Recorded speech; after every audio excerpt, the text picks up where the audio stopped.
Guayaquil, bienvenido y muchísimas gracias por estar con nosotros. ¿Usted también cree que la marcha plurinacional de organizaciones indígenas y sociales quiere desestabilizar al gobierno? Sí, por supuesto que sí, pero déjeme, por favor, Estefi, buenos días a los oyentes. Corregir ciertas cosas, si me lo permite, que se han dicho aquí durante toda la emisión y que son brevemente, errores. Porque queremos enfocarnos en otros temas en la Mire, entrevista. es el mismo tema, favor. es el mismo tema. Aquí le muestro la certificación del secretario de la Asamblea, que dice: en atención a su consulta, informa usted que las actividades de la Asamblea Nacional se desarrollarán de manera normal en lo que resta de la presente semana, en virtud de que no existe disposición alguna que notifique lo contrario. No existe receso legislativo. Todas las actividades de la Asamblea, en la Asamblea y en las casas legislativas son normales. Lo que el presidente ha hecho es no convocar el jueves a sesión de pleno. Y eso no es la primera vez, lo ha hecho 3 veces en este año y más de 5 en el año anterior. Entonces, ¿por qué se habla de receso legislativo cuando no existe receso? Porque ahí precisamente está la diferencia. ¿Por qué justo el día en que viene la marcha, en que se va a plantear una solicitud hacia la Asamblea, deciden no sesionar cuando debería ser todo lo contrario? Le digo porque la última irrupción del MPD en el pleno de la Asamblea le costó $3.000 a la Asamblea entre brillos rotos, seguridades electrónicas y seguridades físicas rotas o violentadas, y eso es lo que quieren ir a hacer allá. Quieren ir también a hacer un show. Como la Asamblea está militarizada, pues un militar los mira mal. ¡Uy! Me miró mal. Y entonces llaman a Human Rights Watch, a la Comisión Interamericana de Derechos Humanos. Un decreto de excepción asambleísta desde el 30 de septiembre que están militarizados con un estado de excepción y no sirve para nada porque en el momento que hay situaciones como estas creen no tener seguridad y entonces prefieren no sesionar. Entonces, ¿para qué dejaron allá los militares? No. Le estoy dando... Vamos despacito, calmémonos. Le estoy diciendo qué es lo que provocó la última irrupción del MPD y compañía en la Asamblea. Le estoy diciendo que además no tienen nada que hacer en el Pleno, porque la Asamblea está trabajando normalmente. Le digo además que la agenda supuesta de deudas de la Asamblea no existe. Aquí tengo una ayuda a memoria, se la voy a dejar al doctor y a usted, donde le voy a decir que en cuanto a ley de tierras, ley de aguas, etcétera, el artículo 34 de la Ley Orgánica del Régimen de Soberanía Alimentaria, aprobada en el registro oficial el 27 de diciembre del 2010, dispone lo siguiente. Y lo sabe Lourdes Tibán, y lo saben todos los dirigentes de Pachacutic, porque ellos votaron a favor. Las atribuciones de la Conferencia Plurinacional e Intercultural de Soberanía Alimentaria son, entre otras, generar un amplio proceso participativo de debate con el objeto de elaborar las propuestas relacionadas con las leyes que regulen, entre otros temas, el uso y acceso a las tierras, territorios, comunas, agrobiodiversidad, semillas, desarrollo agrario, agroindustria, empleo, sanidad animal vegetal, agroecología, comercio y abastecimiento alimentario, consumo, nutrición y salud alimentaria, pesca, acuicultura y manglares. Y la conferencia, no la Asamblea, la conferencia tiene que enviar a la Asamblea estos proyectos en el plazo de 2 años, que terminan el 27 de diciembre del 2012. Entonces, ¿cuál es la deuda de la Asamblea, pues? Con lo que dice la marcha. Ninguna. Ellos saben que no es asambleísta, al principio los indígenas pedían diálogos directos con el Ejecutivo, decían que querían hablar con el presidente de la República. Ahora ya no existen esos canales. Entonces, ¿quién queda? La Asamblea. ¿Qué ha hecho? Años después sí existe un saldo porque están reposando en la Asamblea por los mecanismos o procedimientos que se sigan, como la ley de agua, como temas de la consulta prelegislativa o la ley de tierra. Cierto es que no se puede hacer de la noche a la mañana y hay que cumplir con esos procedimientos, pero la ley de aguas, por ejemplo, en la transitoria de la Constitución decía que en un año se debía dictar. ¿Y qué ha pasado con eso en la Asamblea? ¿Qué ha pasado? Que los propios legisladores de Pachacutic exigieron, aquí hay una confusión que es válido decirle a la gente, no es lo mismo la consulta previa, libre e informada del 57 que la consulta prelegislativa que también dispone el 57 de la Constitución. ¿Qué exigieron Lourdes Tibán y otros cuando estábamos tratando la ley de aguas en la Asamblea? Exigieron la consulta prelegislativa. No había consulta prelegislativa y entonces la Corte Constitucional ordenó una consulta prelegislativa que se tiene que efectuar de acuerdo a lo que la Asamblea tiene que regular. ¿En dónde? En la Ley Orgánica de la Función Legislativa. ¿Quién se ha demorado en la reforma a la Ley Orgánica de la Función Legislativa? Todos nosotros, no el gobierno, todos nosotros. ¿Quién era el ponente de la Ley Orgánica de la Función Legislativa? ¿Alguien del gobierno? No, del PRIAN. Bueno, Entonces, pero ¿quién lo votó? ¿Lo vetó el presidente con reformas o pidiendo las medidas cautelares para que no se puedan publicar directamente en el registro oficial, sino que puedan ir al presidente? Esto ha demorado, no está la ley orgánica de la función legislativa y por ende se siguen demorando los procesos. Pero casos como estos hay varios dentro de la Asamblea. Pero entonces, si existe saldos en cuanto a que no existe una ley de tierras, no existe una ley de aguas, no se pueden hacer las consultas prelegislativas. Y en función a eso, evidentemente, los movimientos y organizaciones indígenas dicen, bueno, vamos a ir a la Asamblea, así como lo hicieron hace 2 días los dirigentes de la FENOCIN a entregar su propuesta con más de 51 o 41 firmas para plantearlo a la Asamblea. Pero cuando están por ir el jueves deciden no sesionar. Para que no se produzcan problemas y porque, le repito, demuéstreme dónde está la deuda de la Asamblea. Le estoy leyendo que estas atribuciones sobre la ley de tierras, agua, manglares, sanidad, lo acabo de leer. Todo eso tiene que hacerlo la Conferencia de Soberanía Alimentaria. Esto fue votado por Pachacutic, dentro de la Asamblea. No somos nosotros los que tenemos que generar estos proyectos, por Dios. Es la Conferencia Nacional de Soberanía Alimentaria. Y esto fue pedido de ellos. Entonces aquí hay un doble discurso. Le quieren echar la culpa a la Asamblea de temas que en la propia Asamblea sus legisladores han determinado que los proyectos los generen otros. Y que ese otro se llama Conferencia de Soberanía Alimentaria. Y ese plazo termina el 27 de diciembre de 2012.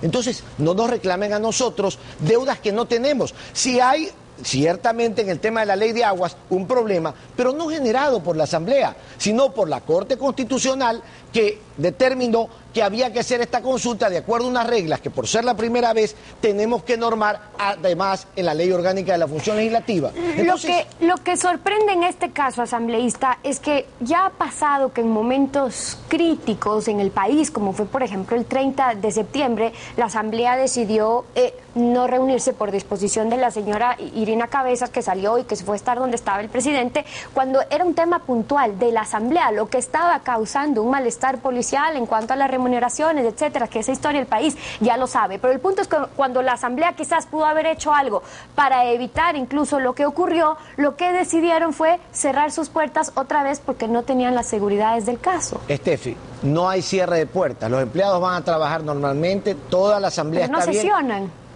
El Pleno no sesiona por disposición del presidente y hace bien. Correcto. Porque la última vez que decidimos sesionar, eso fue lo que causaron desorden, rotura de vidrios, rotura de seguridades, y lo que quieren provocar es violencia. Nosotros no les queremos dar el pretexto para la violencia.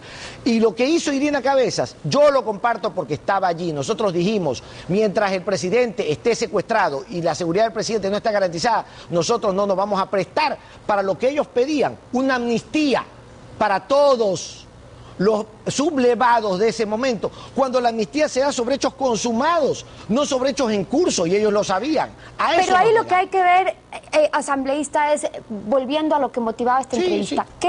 ¿Qué es más desestabilizador? ¿Que haya marchas, manifestaciones en favor o en rechazo a las políticas del gobierno que hasta ahora han sido pacíficas, o que uno de los poderes, como es el legislativo, uno de los poderes del Estado, como es el legislativo, como es la Asamblea, decida ese día mejor no reunirse porque van a haber problemas, porque quizás mucha violencia, porque las posiciones quizás serán muy duras, o mejor para no complicarse? Vea, le repito, y no me está demostrando lo contrario, yo sí hablo con papeles, que nada de lo que ellos están reclamando es deuda de la Asamblea, y lo podemos confrontar con quien sea, nada. Eso bueno, nos podemos quedar discutiendo aquí horas en relación a si no es responsabilidad de la Asamblea las leyes más allá de los procedimientos que se cumplan. La función de la Asamblea es legislar, sacar las leyes. La disposición transitoria de la Constitución es saquen una ley en un año que no se ha cumplido. Ni la de comunicación, ni la de aguas, ni la de tierras y algunas otras que siguen pendientes. Estefi, pero no por culpa nuestra. La Corte Constitucional impidió eso y nos obligó a hacer otra cosa. Entonces, lo único pendiente es la ley de agua y la ley de comunicación, nada más. El resto está totalmente cumplido y no por nosotros. Entonces, no nos reclamen en primer lugar. En segundo lugar, usted me dice que la Asamblea tiene alguna responsabilidad. Hemos legislado, tenemos 54 leyes aprobadas, 58 informes para primer debate, 41 informes para segundo debate. Oiga, somos la Asamblea que en el continente, en Sudamérica y en el continente, más producción tiene, y resulta que se nos dice que por qué no sesionamos ese día, para que un militar no lo mire mal pues a la señora Tibán o al señor Quispe y vayan a Human Rights Watch o a la Comisión Interamericana de Derechos Humanos a decir, uy, me miró mal, demanda contra el gobierno.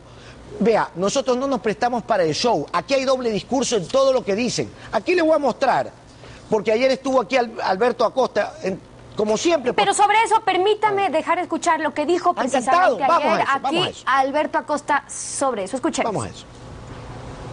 El artículo 66 que garantiza el derecho a la organización, a la movilización en el territorio nacional y expresar sus criterios. Esta marcha está recogiendo una serie de derechos, todos estipulados en la Constitución de Montecristi. Libertad de expresión, derecho al trabajo de los informales, agua y tierra que tienen que ser distribuidas, no a la minería a gran escala, el tema de los impuestos que se están gravando sobre todo a los sectores medios y populares en las ciudades. Esto no es un tema que afecta a los indígenas. Aquí no hay ningún intento golpista. Golpista es quien no cumple la Constitución, golpista es quien cierra el paso al pueblo ecuatoriano, golpista es quien tiene miedo porque puede perder su poder autoritario y caudillesco.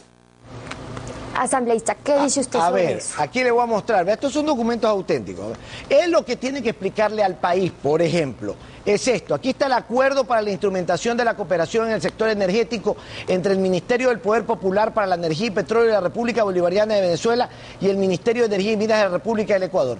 Este acuerdo estipula, y aquí se lo leo, artículo 4, proyectos en materia energética. A. Proyecto integrado para la exploración y explotación de crudos pesados en el bloque ITT de la República del Ecuador y participación en la faja petrolera del Orinoco en la República Bolivariana de Venezuela y el desarrollo de un complejo de refinación e industria petroquímica básica asociada en la costa del Pacífico del Ecuador. B. Optimización, manejo y producción de los campos maduros operados por la empresa estatal Petróleos del Ecuador, Petroecuador, en la República del Ecuador. ¿Quién firmó esto? Póngale el zoom a la cámara. Alberto Acosta Espinosa, el día 17 de abril de 2007, cuando era ministro de Energía.